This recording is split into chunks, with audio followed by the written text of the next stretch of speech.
Afin d'obtenir l'accès et la participation équitable des femmes et des filles à la science, l'Assemblée générale des Nations unies a proclamé en 2015 le 11 février comme Journée internationale des femmes et des filles de science. À cette occasion, nous accueillons 3 invités, 3 chercheuses à l'Université de Liège, qui vont vous partager leurs réflexions, leur parcours et leurs regards complémentaires pour échanger ensemble sur cette thématique et en décrypter les enjeux. Je suis Julie Louis du service de communication de l'Université de Liège. Bienvenue à toutes et à tous pour ce nouvel épisode de Réflexion.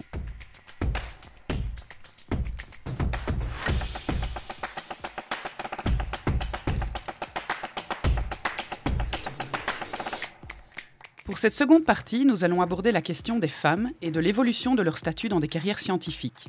Avec nous pour en parler, Florence Quémax, philosophe, spécialiste des questions d'éthique et de genre et conseillère de la rectrice à l'éthique et aux politiques d'égalité.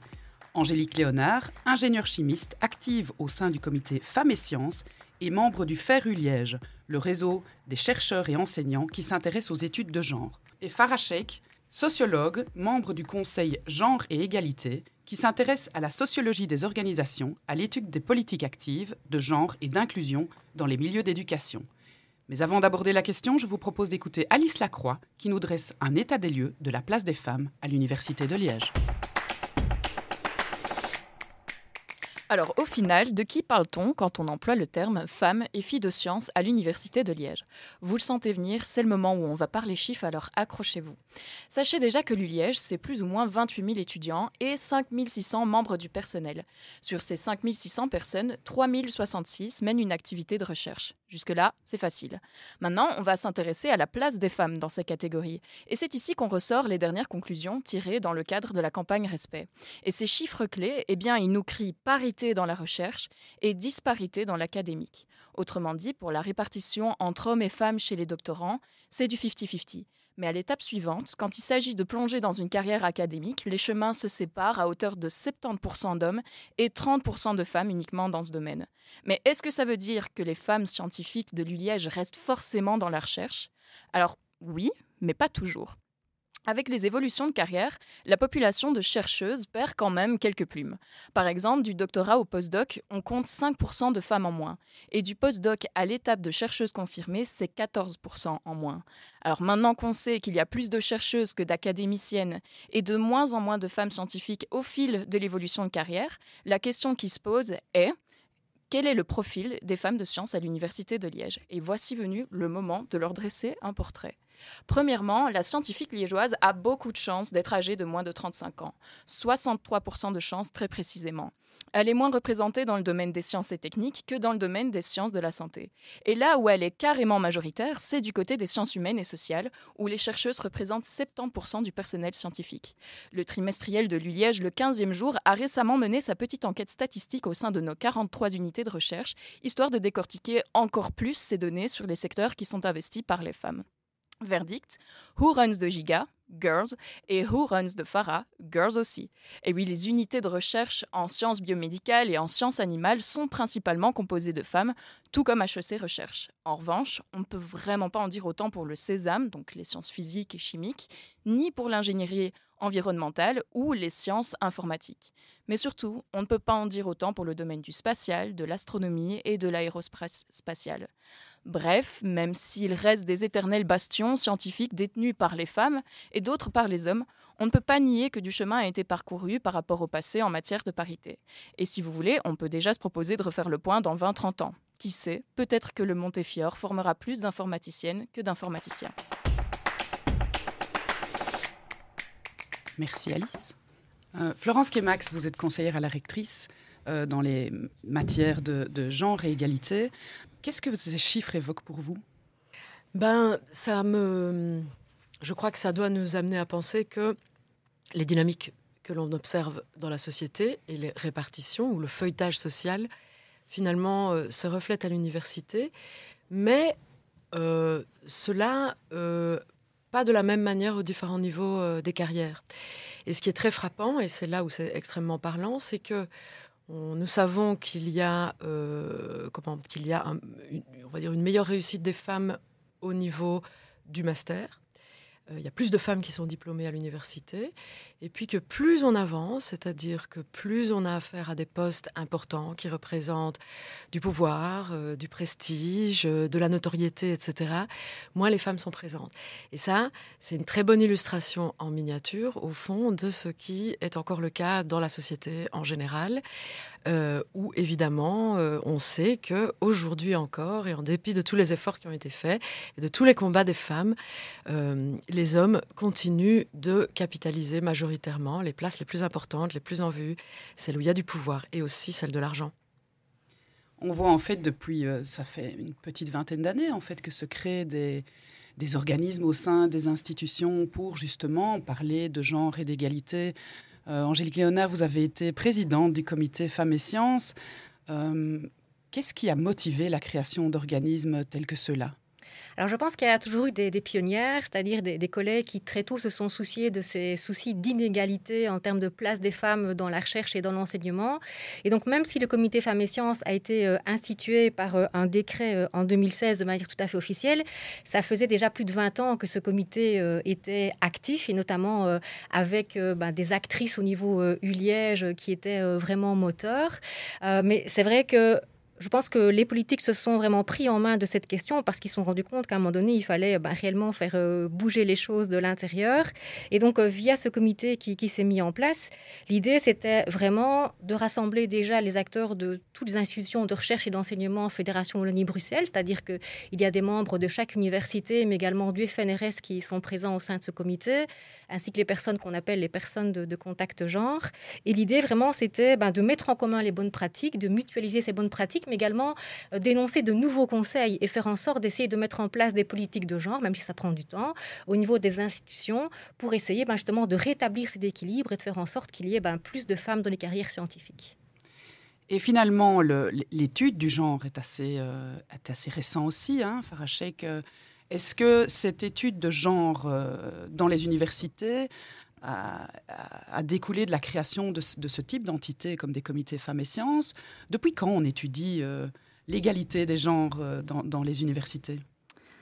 Je dirais à peu près depuis une vingtaine d'années. Disons que l'objet de l'étude s'est fortement déplacé parce que là où on cherchait d'abord les raisons pour, si on peut appeler ça une fuite, donc ce que Alice a décrit comme phénomène du tuyau percé, donc notamment ces fuites qui se font au moment du doctorat et au moment du post-doctorat dans une carrière scientifique ou académique. On cherchait beaucoup les causes chez les femmes elles-mêmes. Donc, pourquoi est-ce que les femmes quittent les carrières? Et ici, on évolue plutôt vers des pratiques organisationnelles. Donc, regardez vraiment quelles sont les normes qui sont mises en place, les normes scientifiques ou les normes de la pratique scientifique dans les différentes unités, donc institutions, et puis aussi comment est-ce que finalement la culture organisationnelle aussi va contribuer à ces types d'écarts ou d'inégalités pour la place des femmes. Donc, je pense que là, on a vraiment fait un développement vers une pratique plus inclusive finalement de tout le monde qui est impliqué dans les différentes unités de recherche, etc. Donc ici, on ne vise plus uniquement les femmes, mais on regarde vraiment l'organisation universitaire dans son ensemble, et dans ses pratiques. Et est-ce qu'un champ d'études aussi jeune peut déjà tirer des conclusions et voir des évolutions, des tendances ?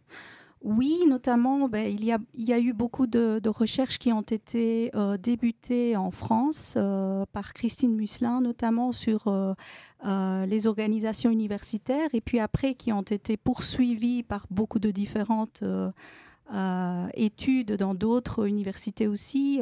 Récemment, il y a eu une étude qui s'appelait Gendering the Academy.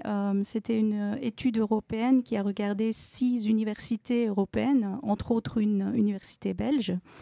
Et là, on a notamment vu que autour de ce moment de doctorat et post-doctorat, il y a vraiment une forme de fragilité des chercheurs, notamment pour avancer, pour pouvoir s'intégrer à la fois au niveau local, donc ça veut dire avoir un soutien de côté de leurs promoteurs, promotrices, de leurs collègues, etc., à se former un réseau, donc tout ce qui est en fait la stratégie pour la carrière, et puis après aussi de se mettre dans un champ compétitif, donc ça veut dire au niveau plutôt global, donc à l'échelle des publications qui sont dans des journaux internationaux, aussi des indicateurs, donc tout ce qui est en fait finalement des indicateurs de productivité de la science. Donc on voit que sur ces deux échelles-là, il y a vraiment une forme de fragilité pour les femmes parce que ce sont aussi des moments où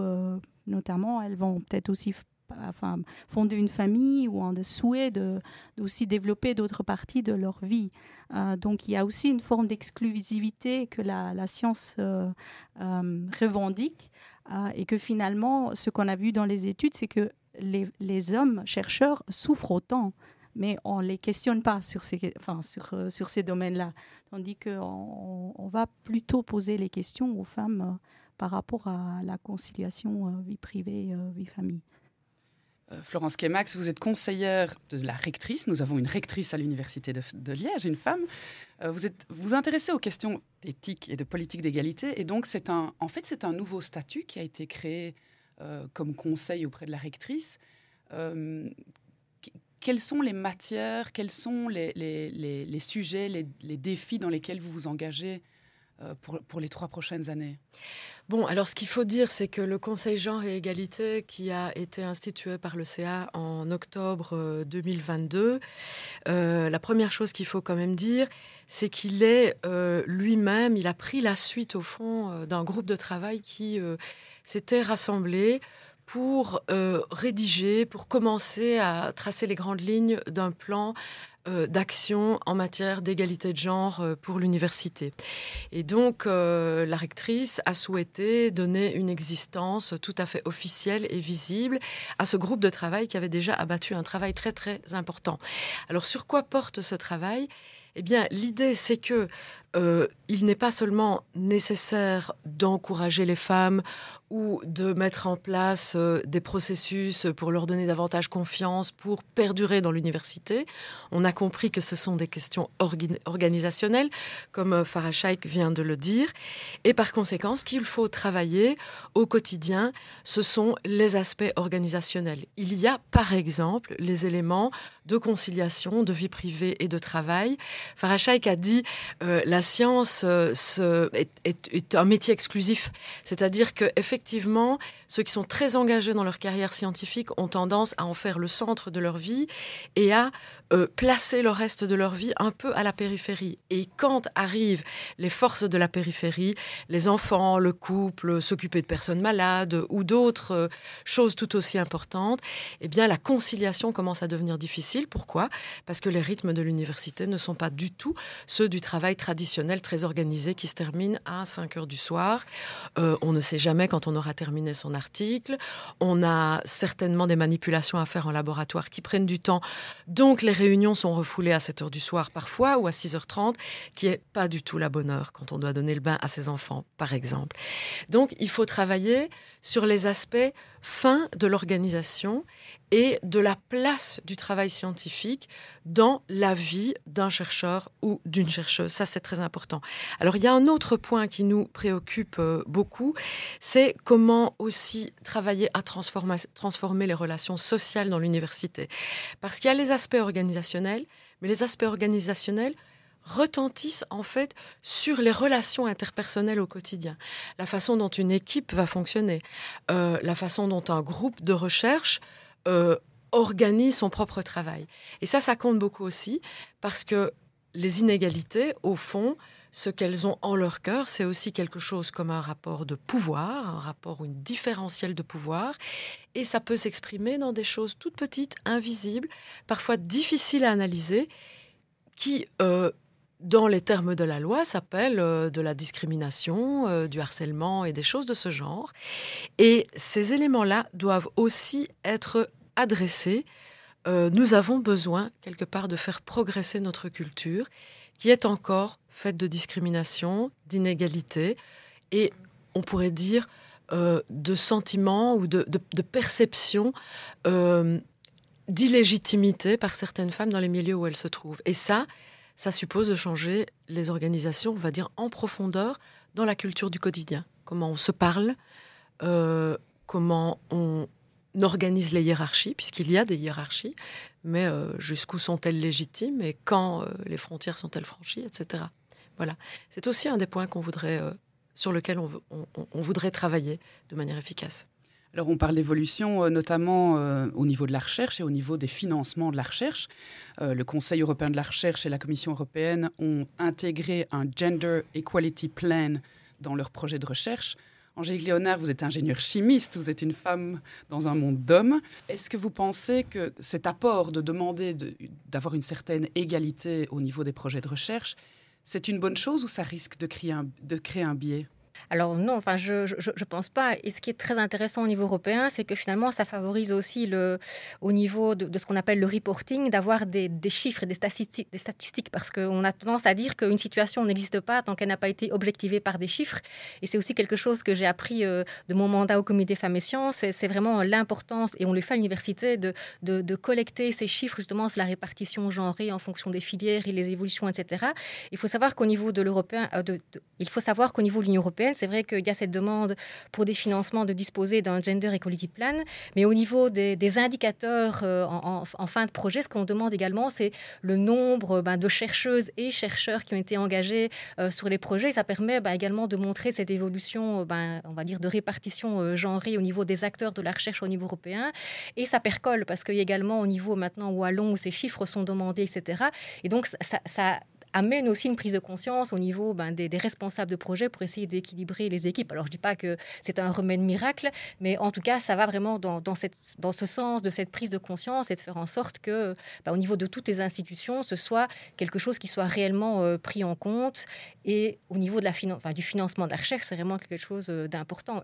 Et on commence également à le voir à d'autres niveaux, c'est notamment essayer de faire en sorte de changer les clés de répartition en partie au niveau des montants qui sont alloués aux universités, au travers justement des ratios hommes-femmes à différents stades de la carrière scientifique. Et donc ça, c'est aussi un incitant pour les institutions, même si on parle de quelques pourcents d'écart, pour finalement mettre en place ces politiques de genre et d'égalité. Farah, vous pensez justement que ce type d'initiative de l'Union européenne pourrait permettre d'inverser finalement les grandes tendances qui s'indiquent comme dans des métiers comme l'ingénierie, etc., qui restent des métiers fort masculins ? Mais je pense qu'il y a effectivement un double mouvement peut-être. Il y a un petit peu forcé la main par la politique en instaurant justement, comme Angélique vient de parler, avec vraiment des pourcentages à démontrer, peut-être aussi à permettre aussi un accès ou une facilité d'accès aux femmes. Mais je pense qu'effectivement, il faut les deux sens. Donc, il faut aussi que les centres de recherche et tous les membres des centres de recherche font un travail plus actif, justement, à être plus sensibles à ces genres de pratiques que Florence vient d'évoquer. Donc, vraiment aussi les relations interpersonnelles et des relations de pouvoir justement cachées entre les promoteurs, les plus jeunes membres d'équipe. Disons qu'il y a aussi certaines normes qui suscitent plus un comportement individualiste. Disons que toutes les publications, toutes les demandes de publication en étant seul auteur, par exemple, ça n'incite pas forcément la collaboration au sein des centres. Or, ça sera plutôt la pratique favorable pour justement intégrer tous les membres d'un centre, de peut-être permettre aux plus jeunes chercheurs aussi de pouvoir avoir une certaine autonomie, par exemple. Donc, je pense qu'il faut vraiment travailler des deux côtés. Donc, on a à la fois vraiment cette place aussi du Gender Equality Officer qui effectivement, c'est un petit peu une posture politique que l'université prend en engageant quelqu'un. Et puis, de l'autre côté, vraiment de dire il faut qu'on ait des axes qui sont transversaux, qui vont permettre un petit peu à infiltrer sur toutes les unités, même les à plus petite échelle. Donc oui, effectivement, je pense que c'est important ce qui se passe pour le moment. Alors cette thématique, on pourrait en parler pendant des heures, bien entendu, mais nous sommes limités dans le temps.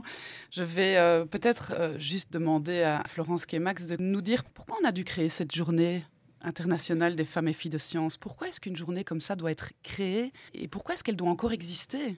Alors, on pourrait se poser la question parce qu'effectivement, même si nous avons des chiffres qui sont quand même très discutables au niveau de la carrière académique aboutie, je dirais, il faut le rappeler, donc on l'a dit tout à l'heure, 30% de femmes et 70% d'hommes.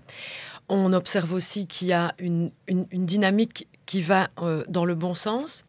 Mais je dirais quand même deux choses. C'est que historiquement, il me semble que les combats des femmes ont mis en avant la question de la visibilité et de l'invisibilité. Et donc, l'enjeu, c'est de continuer à rendre les dynamiques que l'on veut transformer visibles, compréhensibles, donner des chiffres pour les comprendre et d'une certaine manière les mettre en débat public. C'est très très important. Pourquoi ? Parce que nous recevons aussi des soutiens qui viennent de l'extérieur de l'université. L'université n'est pas un milieu isolé, elle a une fonction sociale très importante, très précise et donc quelque part, il y a aussi des attentes de la société pour que l'université avance. Et c'est pour ça qu'on a besoin de journées qui mettent en évidence les enjeux et les combats qu'il faut continuer à mener. Je dirais que ça, c'est la première raison. Et puis, dans l'autre sens, il me semble que si nous faisons ce travail, que si les femmes de science, en fait, sortent, parlent de leur vie, montrent aussi tout le plaisir, en fait, toute la joie qu'il y a dans la recherche et la capacité qu'ont les universités quand même à se transformer, parce qu'on est les premiers outillés en principe, aussi c'est un encouragement qui va dans l'autre sens, en fait, pour des dynamiques plus égalitaires en société. Donc voilà, pour moi, c'est cette circulation finalement entre l'université et la société qui compte dans cette mise en visibilité. Eh bien, merci à toutes d'avoir partagé votre point de vue avec nous. Merci beaucoup.